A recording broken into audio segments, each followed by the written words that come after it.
Competition is nothing but an interaction between the individuals of same or different species for common resource which is limited in nature. So it is a reduction of feeding efficiency of one species by interfering and inhibitory species even in presence of abundant food.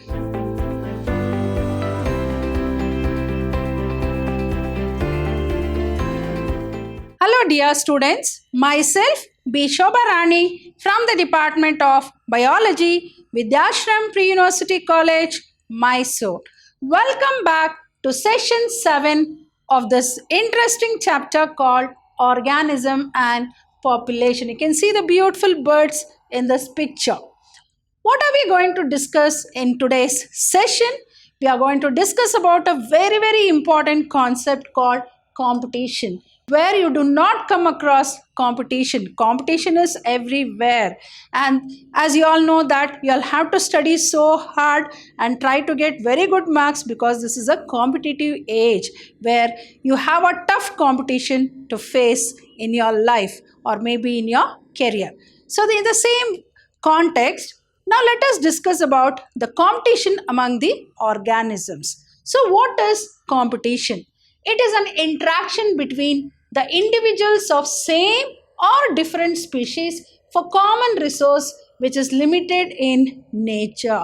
I think all of us know that the competition will be very tough when the resources are in limited nature. So obviously there will be a tough fight for the little food. For example, like there is little source of food and there are many organisms for the same food. So obviously there will be what? Tough competition for the limited resource of food. So what is competition then? Competition is nothing but an interaction between the individuals of same or different species for common resource which is limited in nature. You will understand this word called competition better with examples. So what are the examples? Here you can see the beautiful picture. My lord, how beautiful these birds are. The flamingos. And here you can see the tortoise. So why am I giving these two examples for competition? Yes, of course, one example is flamingo, the other one is about the tortoise. So flamingos visit lakes for food, and the native fishes compete for some zooplankton. See here, there is a competition between two organisms. There are a type of birds called flamingos which visit the lakes for what? For food.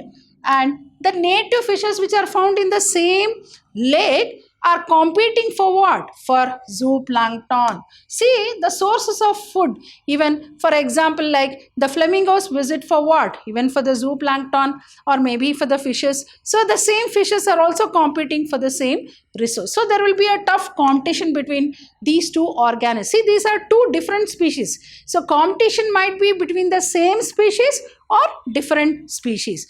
For example, let us take the example of Galapagos Island. So I think you remember Darwin visited an island called Galapagos Island, where he came across a special type of bird called finches, which modified its beak for various food habits depending upon the habitat. So imagine, even in the same Galapagos Island, there is one tortoise called Abingdon tortoise. Here you can see became extinct. Why this tortoise became extinct? Because due to grass browsing goats were introduced. So when these goats were introduced into the island, they started eating the grass, and obviously the tortoises were not getting the food. So day by day, as we know, when there is a fight for the same resource of food, the one which is capable of getting the food will survive, and obviously the other one is going to become extinct. So also in a similar way, see here, there is a fight or a competition between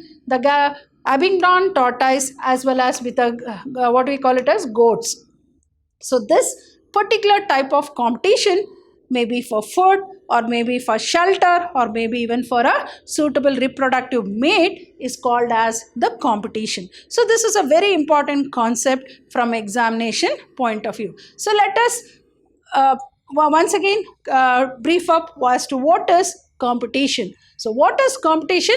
It is an interaction between the individuals of the same or different species for common resource which is limited in nature. So what are the two examples? One is the flamingo bird which is going for the lake for the food, and at the same time you come across the fishes, the native fishes of that particular lake fighting for the same resource of food called phytoplanktons, or maybe even the zooplanktons, particularly the zooplanktons. What are zooplanktons? The microscopic organisms found in water are called as what? Zooplanktons. And the second example is what? In Galapagos Island, the Abingdon tortoises became extinct. Why did they become extinct? Because there was scarcity of food which was made possible by the goats. You know, the goats started browsing the grass, and obviously there was scarcity of food, and day by day, because of the scarcity of food, this particular type of tortoise became extinct. So this is a very important point to be noted. Next, what is interference competition? Here, it is the reduction of feeding efficiency of one species by interfering and inhibiting species even in presence of abundant food. So obviously when there is tough competition, what will happen? It is the reduction. So one organism will start. So when the availability of food is not sufficient, obviously it will reduce its feeding habit so that it can survive even in spite of not having the food. So that is called interference competition. So it is the reduction of feeding efficiency of one species by interfering and inhibitory species even in presence of abundant food. Example, like competition between competitively superior barnacles like Balanus dominate smaller Cathameles barnacles in Scotland sea coast. So here there is a competition. So competition between competitively superior barnacles like Balanus dominates what? Smaller Cathameles barnacles in Scotland sea coast. So one example is this. Second one is what? Same as flamingos visiting South American lakes compete for zooplanktons with the small resident fishes. Same example you can give. So this is called as interference competition. Moving on to competitive release. This is a very important concept which they might ask you in the examination. So what is competitive release? It is the presence of competitively inferior species restricted to a small geographical area. It is the presence of competitively inferior species restricted to a small geographical area expands its distribution when superior species is removed experimentally. See, imagine, so when there is a tough competition between the superior animal and the, what do you mean by superior animal and inferior animal? Superior animal has a better surviving capacity and they will dominate the inferior ones. So the inferior ones cannot compete with the superior ones and obviously will be eliminated from the habitat. But here you see, in the presence of competitively inferior species restricted to a small geographical area expands its distribution when superior species is removed experiment. So obviously, so there you find that the inferior species will start becoming dominant when the superior species are removed experimentally. Example, when competitively superior barnacle Balanus was removed in the sea coast of Scotland. So as I said, when the barnacles were removed from the sea coast of Scotland, so the inferior Cathameles expands it. So it started dominating. So obviously when there is no competition, the other one, inferior one, will start surviving. So that is called competitive release. So what is competitive release? In the presence of competitively inferior species restricted to a small geographical area expands its distribution when superior species is removed experimentally. Example, what is the example? Classical examples are very important, children. So whenever you explain the concepts, please do explain with suitable example. There are good number of examples are given because in biology, you know, if you want to understand the concepts, that particular suitable example will definitely justify the concepts. So make sure that whenever you learn the concepts, make sure that you learn along with the suitable example. You are not supposed to mix the examples, right? Next, this is also very important. State Gauss competitive principle. This is also asked in examination. What does Gauss competitive principle state? It states that the two closely related species competing for same resource cannot coexist independently, and the competitively inferior one will be eliminated eventually if the resources are limited. See how beautiful these words are. So when there is a competition for a particular resource of food which is in limited nature, obviously as we know that the inferior ones cannot compete the superior ones and will be eliminated eventually, and that is what Gauss principle states. So I repeat, what does Gauss principle state? It states that the two closely related species competing for same resource cannot coexist independently, and the competitively inferior, so they cannot coexist independently. So obviously when the superior inferior one is not getting the sufficient food, then it will be eliminated from that particular habitat. Resource partitioning. What is resource partitioning? See the beautiful picture of this bird, right? So what is resource partitioning? If two species compete for same resource, they could avoid competition by choosing different times for feeding or different foraging patterns. So foraging means what? Obtaining food.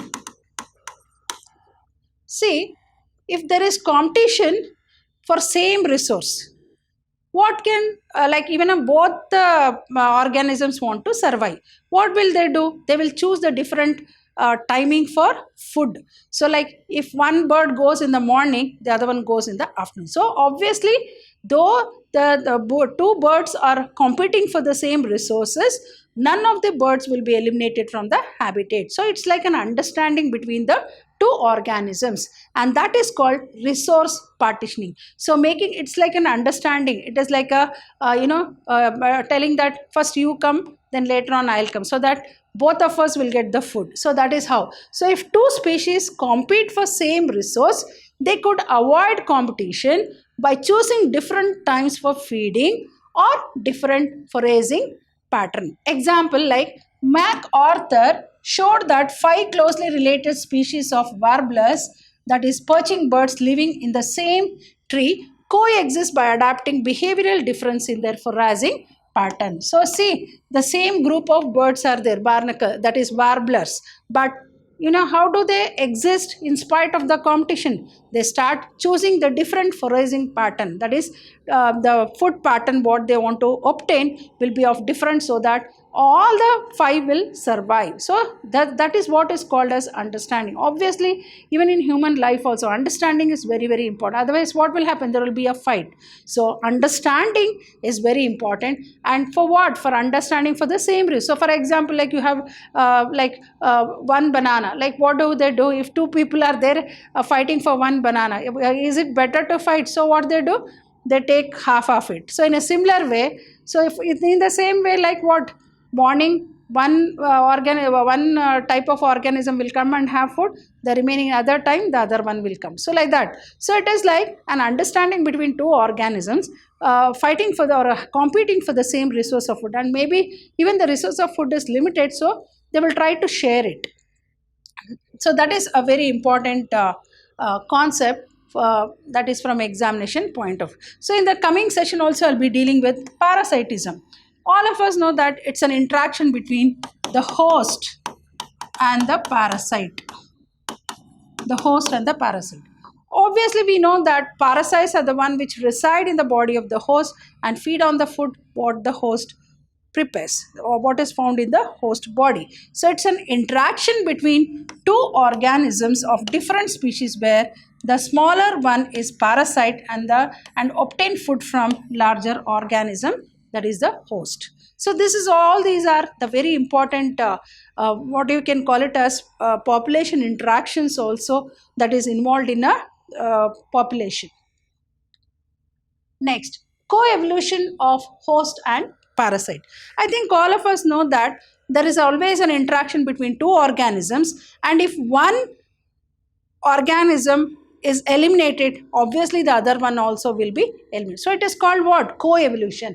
Now let us understand this example. You can see the beautiful picture here, right? So here some parasites are host specific, where the host develop mechanism to neutralize parasite actions called coevolution. But the parasite also develop mechanism to neutralize host measures to become successful. See, if there are many organisms which are parasitic in nature, and imagine the parasites cannot survive without the host, right? So there are some organisms like host, there are some organisms like the host which cannot survive with parasites. So if one becomes extinct, obviously the other will become extinct. That is called co-evolution of host and parasite, right? So this is also a very important point to be noted. So based on the types of parasite that live within the host, there are two types of parasites. They are ectoparasites and endoparasites. What do you mean by ectoparasites? The parasites which reside outside the body of the host.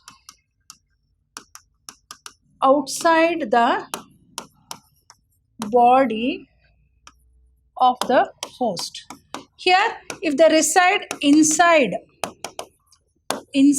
the body of the host, like bacteria, they reside inside the body, like leech, then even lice, right? All those are what? They are the ones which live outside the body of the host. Endoparasites are parasites which reside inside the body of the host. So based on whether it is the parasite is is residing inside the body or outside the body, we classify them into ectoparasites and endoparasites.